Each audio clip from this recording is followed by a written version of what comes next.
a thought on the Parshas Yisro. The highlight is the Aseres HaDibros.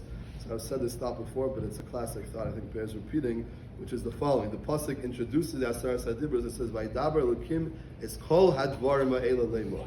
Hashem spoke all of these things, saying. So Rashi, commenting the name of Chazal, said, what does it mean Hashem spoke all of these things?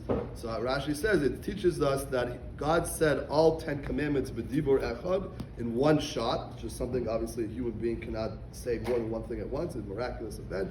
And the Jews heard more than one thing at once, also miraculous event. Usually can't hear more than one thing at once. So, and then afterwards he went back over each one individually, got as far as the first two, Anochi lo yelecha, and then the Jews said, it's too much, Moshe Rabbeinu, you tell us the last 8. Okay, good.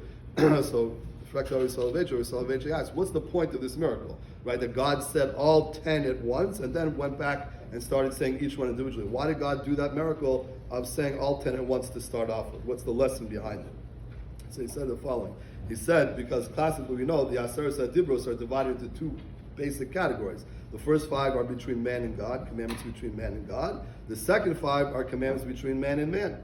So he says there are some people who like to pick and choose.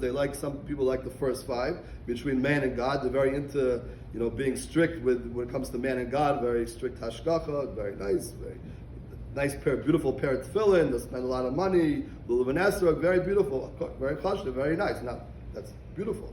But what about, in other words, but they do that only to the exclusion. They somehow forget about the second 5. What about, between man and man, honesty in business, don't steal, etc. Right? So the point is, it's all 10 said at once. God is showing us it's a package deal. You cannot pick and choose, I like this, I like that. No, it's all one package deal. And sometimes also you have people on the opposite end of the spectrum, that they're not so into the man and God thing. Say, maybe just be a good person, treat other people nicely. They're not so into quote-unquote organized religion or whatever it is. Right, just be a good person. I mean, so.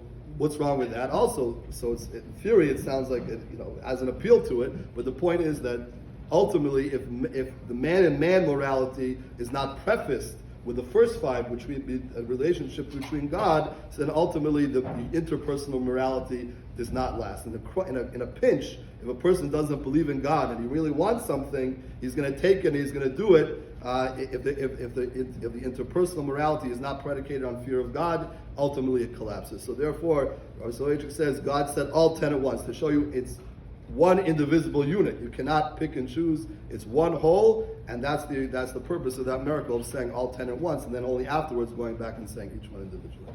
Have a great day. Should I say Shabbos? Shabbos. No, we don't have to say